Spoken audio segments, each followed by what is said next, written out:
simulado dessa semana, trabalhando o descritor D1, localização, identificar a localização, movimentação de objeto em mapas, croquis e outras representações gráficas. E D9, interpretar informações apresentadas por meio de coordenadas cartesianas. Então, o D1 e o D9 basicamente estão trabalhando a aplicação do plano cartesiano. E o D11, que é a representação reconhecer círculo e circunferência, seus elementos e algumas de suas relações, certo? Então bora lá. No mapa abaixo encontra-se representada as ruas do bairro onde Mariana mora. Mariana informou que mora numa rua entre a Avenida A e B e entre as ruas do Hospital e da Locadora. Então Mariana mora em que situação? Tá. Mariana mora então entre a Avenida A e a Avenida B. Então eu tenho esta. Deixa eu dar uma marcação aqui. Elas moram entre a Avenida A e a Avenida B.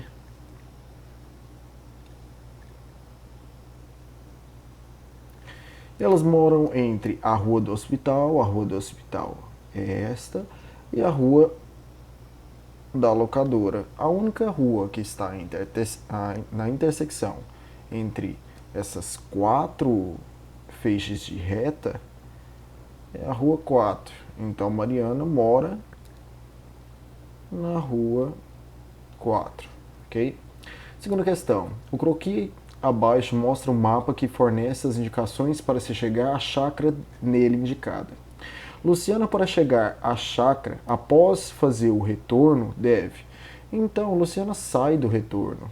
Se ela sai do retorno, ó, ela só pode pegar a direita, virar aqui, subir. Ela não pode virar à direita na Rua 3 porque é contramão, as setinhas só estão indo. Então, ela tem que seguir reto na Rua 4, virar e chegar na chácara. Ok, se vocês for analisar as alternativas, ela vira à direita, ela vira à esquerda e ela vai entrar na Rua 3? Não, ela não vai entrar na Rua 3. Vira à direita, ok, virou à direita aqui no retorno. Vira à esquerda, ok, virou à esquerda aqui na avenida. E entra na Rua 4? Sim, ela vai entrar aqui na Rua 4, bem aqui. Então, alternativa B. Vira à esquerda? Não, porque se ela virar à esquerda, ela estaria indo contramão aqui na avenida. Virar à esquerda também seria contramão, ok? Então, o caminho correto seria a alternativa B. Terceira questão. Observa abaixo a representação da parte do mapa de uma cidade planejada. Mário saiu da praça central, orientando-se por esse mapa, caminhou 4 quadras na direção oeste, depois 2 quadras na direção norte. Diante do exposto acima, onde Mário parou?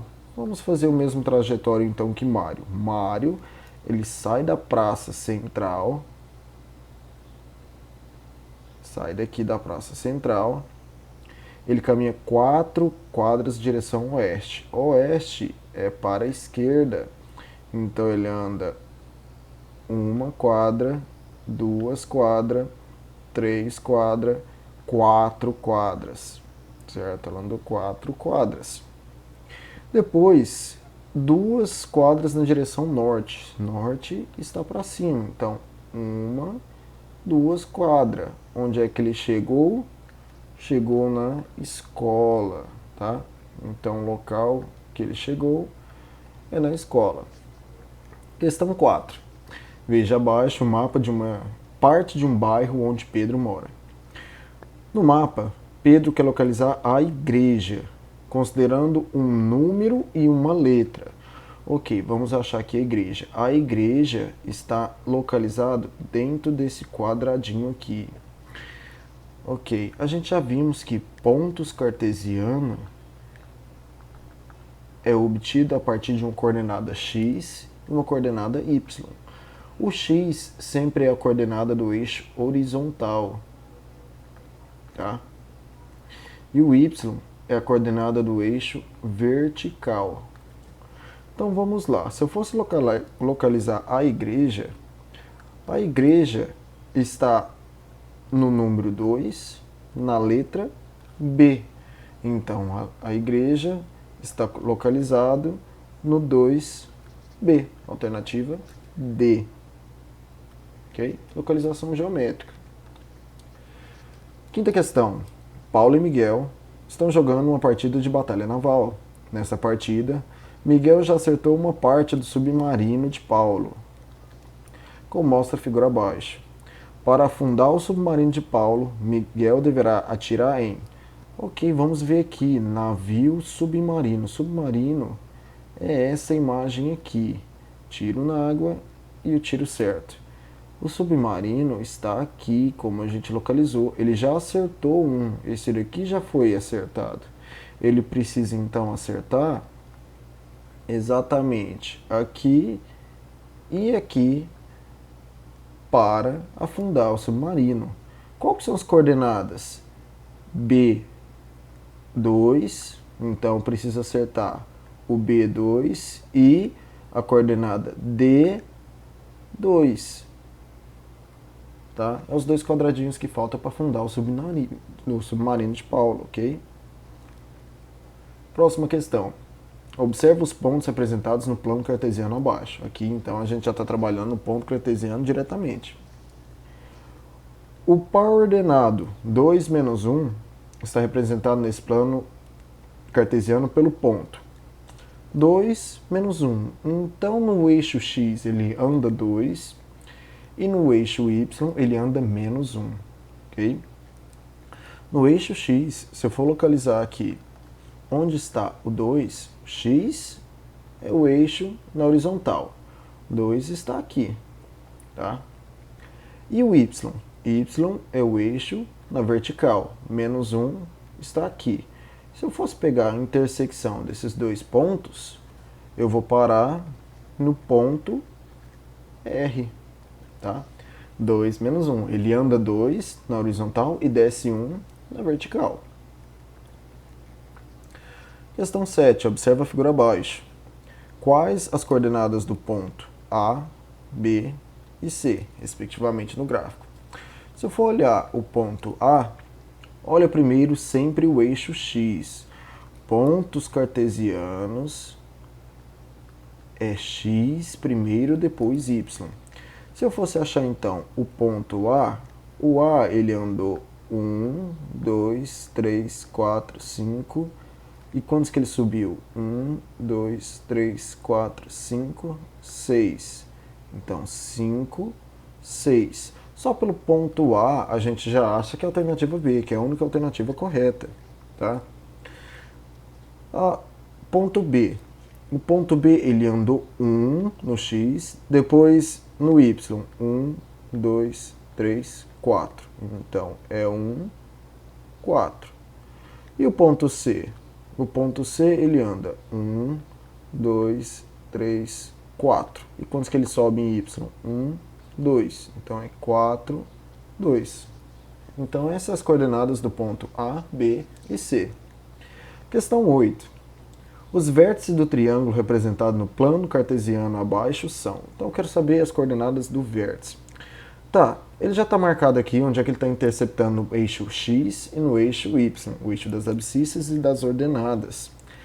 Se eu olhar primeiro em X, eu tenho menos 2, e se eu olhar em Y, 5. Menos 2, 5. O ponto B, menos 3 e 1.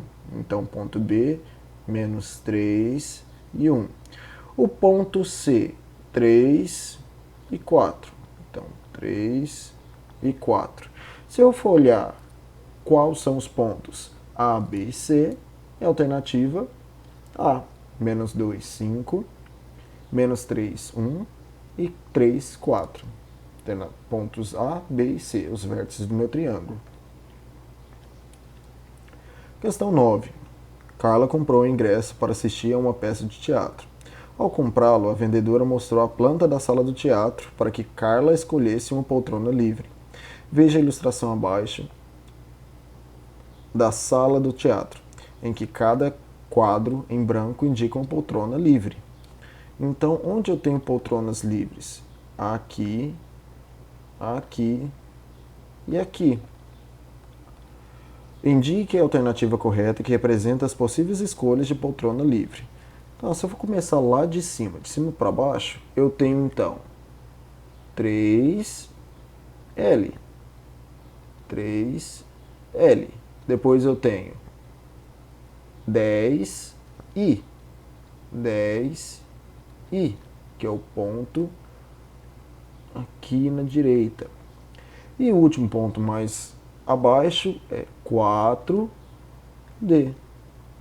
4D. Esses são os 3 lugares vagos, as poltronas livres, as possíveis coordenadas. Ok?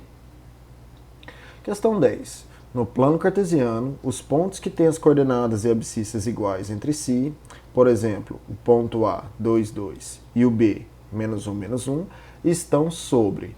Se eu fosse marcar o ponto 2, 2, eu vou andar 2 em x e vou subir 2 em y, ele estaria aqui.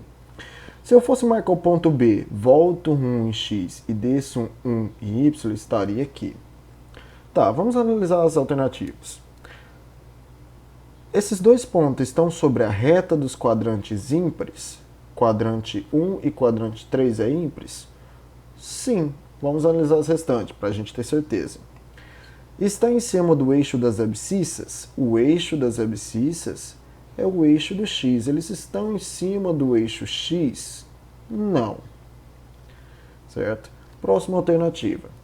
O eixo das ordenadas, elas estão em cima do eixo das ordenadas? Então, elas estão aqui na linha vertical? Não. E está na reta dos quadrantes pares? Está em cima dos quadrantes pares, como esse daqui? Também não, tá? Então, a alternativa correta é que elas estão em cima da reta nos quadrantes ímpares, que seria o quadrante 1 e o quadrante 3. Questão 11. A figura abaixo apresenta um espaço de lazer, onde os quadrados são iguais e simbolizam repartição do ambiente. Os lados dos quadrados medem 10 metros na realidade. Osvaldo aceita participar de uma brincadeira nesse local, onde sai do ponto O e deve se locomover seguindo as orientações. Então, ele sai do ponto O. Então, vamos lá. Ele começa aqui. Depois, 30 metros para o sul, ou seja, ele desce 3 quadradinhos. Ok? 20 metros para o leste, leste para a direita. Então, 2 quadradinhos para a direita. 20 metros para o norte, ou seja, ele vai subir 2 quadradinhos. E 10 metros para o leste, leste de novo para a direita. Então, onde é que ele vai parar? Ele vai parar aqui no ponto Q. Osvaldo estará indicado pelo ponto Q, certo? Questão 12. Observa o mapa a seguir ilustrado no plano cartesiano. Quais são os estados que correspondem às seguintes coordenadas? 7, 1. Lembrando que coordenadas sempre x primeiro, depois y.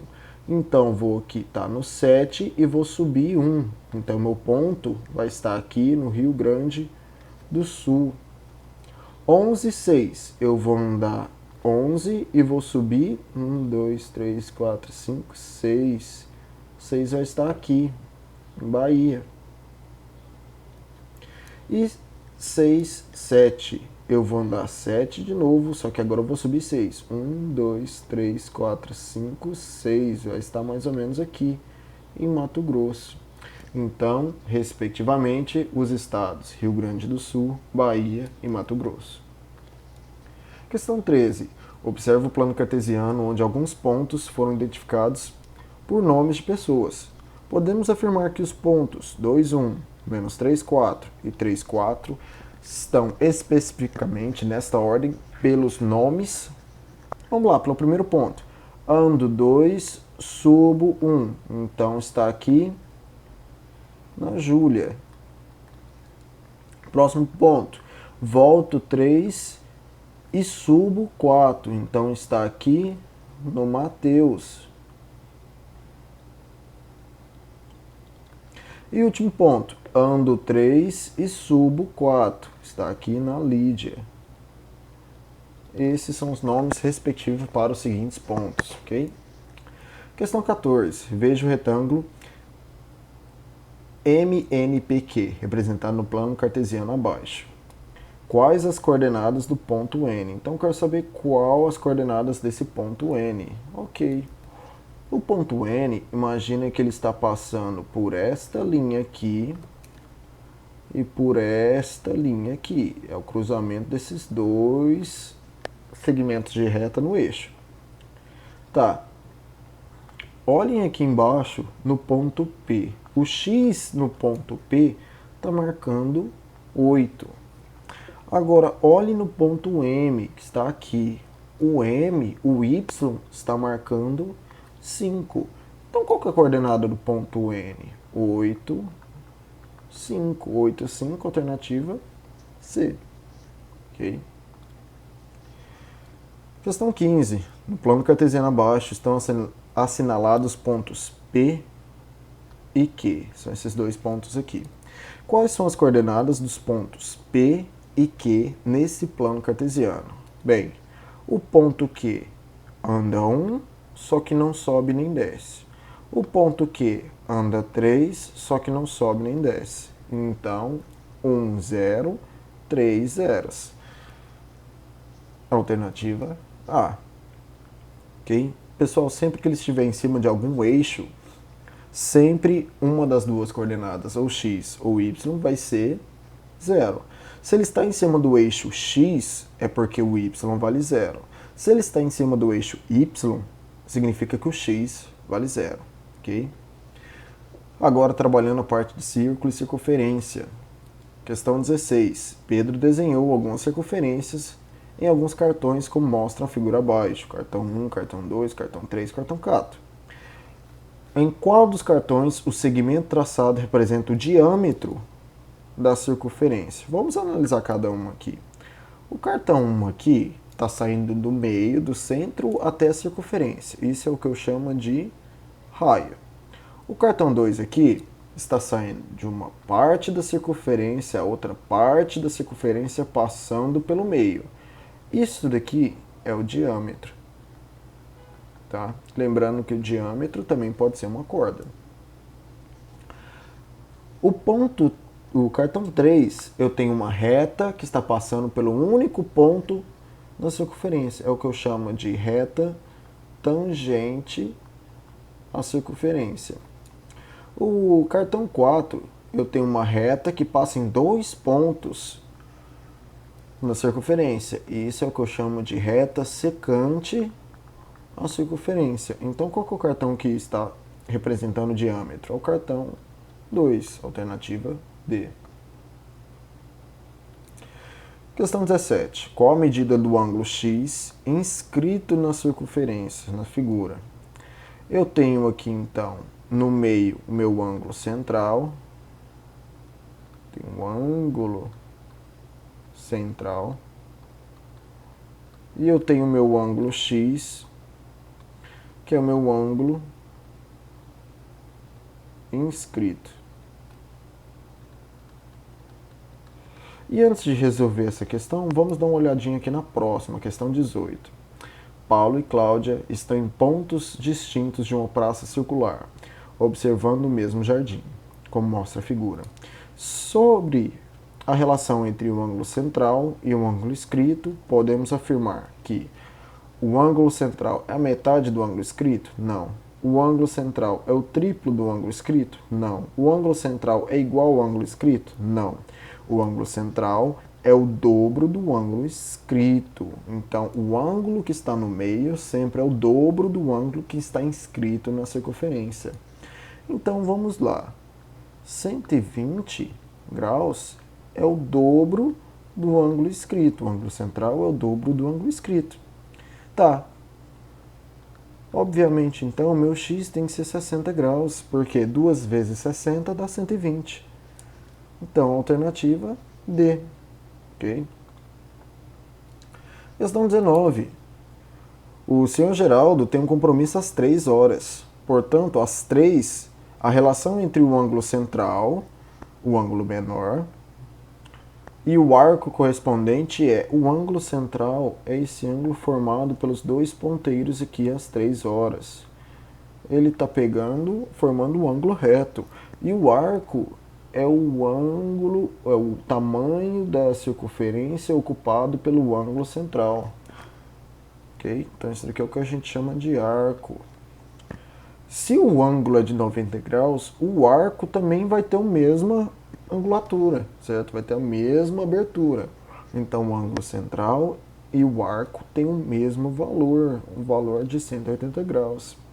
Pessoal, não sei se vocês notaram, mas apareceram aqui duas alternativas iguais, tá? Tinha uma alternativa duplicada, mas não interferia na resposta, ok? Resposta alternativa C.